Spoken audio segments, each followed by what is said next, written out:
नमस्ते दोस्तों। आज मैं 1857 की क्रांति से संबंधित एक व्यक्ति हैं, एक नायक है, उनके जीवन की बहुत सारी घटनाएं हैं। उन घटनाओं को लेकर के आपके सामने आया हूं। आप सुनेंगे, इसको आपको अच्छा लगेगा। नैन सुखजड़िया ने कहा, दास हाजिर है। गुरु जी को अच्छा नहीं लगा। गुरु जी ने कहा कि दास ना कहा करो, दास शब्द ठीक नहीं है।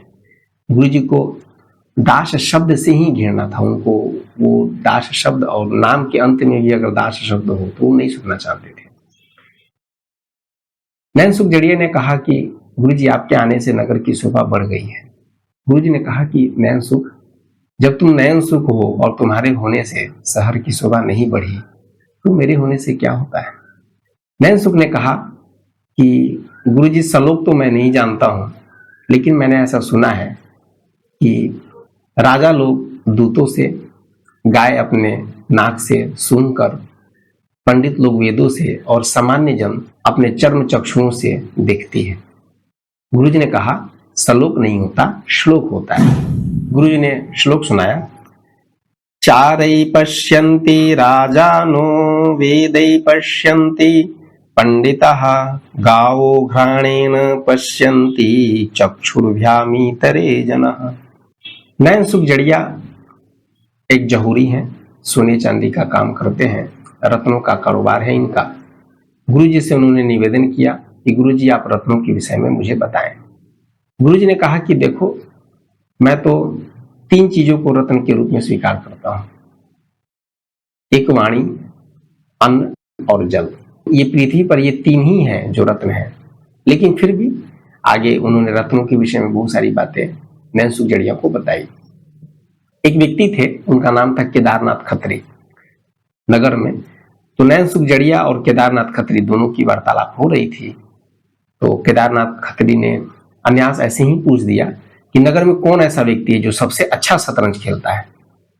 तो नैन सुखजड़िया ने कहा, अपने गुरु जी हैं। अच्छा, चलो चलते हैं। तो जब दोनों गुरुकुल में प्रवेश किए तो गुरु जी ने भांप लिया और उन्होंने कहा कि नैन सुखजड़िया, उनसे कह दो कि शतरंज नहीं है। केदारनाथ खत्री को ला गया। उन्होंने कहा कि कोई बात नहीं, अभी लिए आता हूं। और शतरंज लाया गया। खेल प्रारंभ हुआ। गुरुजी ने खेल प्रारंभ करने से पहले शतरंजों के विषय में बताया, शतरंज कितने प्रकार के होते हैं और बहुत सारी बातें। गुरुजी ने नैन सुखजड़िया से बोला कि देखो, मैं जो चाल कहूंगा वो तुमको चलना है, और लाला जो चाल चले वो मुझे तुम बताते रहना। गुरुजी ने कहा कि बादशाह के प्यादा को चलो। नैन सुखजड़िया ने बादशाह के प्यादा को चला। गुरुजी ने पूछा कि लाला क्या चले हैं। तो नैन सुखजड़िया ने कहा कि लाला भी वही चले हैं। और इस तरह से खेल प्रारंभ हुआ और आगे चलता रहा।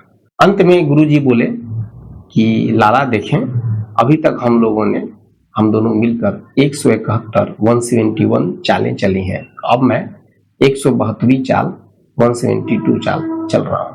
गुरुजी ने कहा कि घोड़े की किस्ती दो। घोड़े की किस्ती नैन सुखजड़िया ने चल दिया। अब वो पूछ रहे हैं नैन सुखजड़िया से कि लाला क्या चाल चले। तो वो बता रहे हैं कि लाला बादशाह को बाईं ओर हाथी की ओर उन्होंने बढ़ा दिया। गुरुजी ने कहा कि ठीक है, किस्ती ऊंट की भी दी जा सकती थी, लेकिन वजीर की किस्ती दो। अभी नैन सुखजड़िया वजीर छूने ही वाले हैं, तब तक केदारनाथ खत्री बोल रहे हैं, अन्यास उनके मुख से निकल गया, गजब कर्माती मात है। और बड़े खुश हुए। खेल यहाँ समाप्त हो गया। और बताते हैं कि गुरुजी इसके बाद जीवन में आगे कभी भी शतरंज उन्होंने नहीं खेला था। आपको बता दूं कि ये जो गुरुजी हैं, इनके हम बचपन में चलते हैं। अमृतसर और सियालकोट के मध्य एक गांव था, इरावती नदी के किनारे गंगापुर। वहीं पर एक पंडित जी रहते थे जिनका नाम था नरेंद्र दत्त। उनके घर में 1779 में 1779 में उनका जन्म हुआ था। और जन्म के 5 वर्ष के बाद उनको चेचक हो गया। चेचक के कारण से दोनों आंखें उनकी चली गई, नेत्रहीन हो गए 5 वर्ष की उम्र में। धीरे धीरे पिता ने व्याकरण आदि कुछ ग्रंथ पढ़ाए, चाणक्य नीति, हितोपदेश आदि ग्रंथ उसको पढ़ाए, वो पढ़े उसको। और 11-12 वर्ष की उम्र में माता पिता दोनों का देहांत हो गया। बड़े भाई थे, उनका नाम धर्मचंद्र था, और बड़े भाई और भाभी के साथ कुछ बना नहीं, और ये थोड़े से क्रोधी स्वभाव के बचपन से ही थे। गांव के लोग उनको दधीची करके पुकारते थे। एक दिन वो घर छोड़कर चल गए, और बताते हैं कि 2 से ढाई वर्ष उनको लगा। 15 वर्ष की आयु में वो ऋषिकेश पहुंचे और ऋषिकेश में रहने लगे। ऋषिकेश में वो लगभग 3 वर्ष रहे।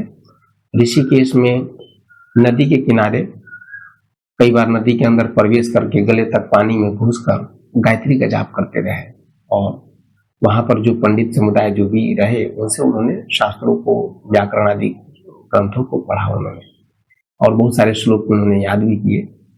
अब फिर वहां से वो आते हैं आपको कनखल। अब कनखल की कहानी जो है ये फिर अगले नेक्स्ट वीडियो में आपको बताऊंगा। धन्यवाद।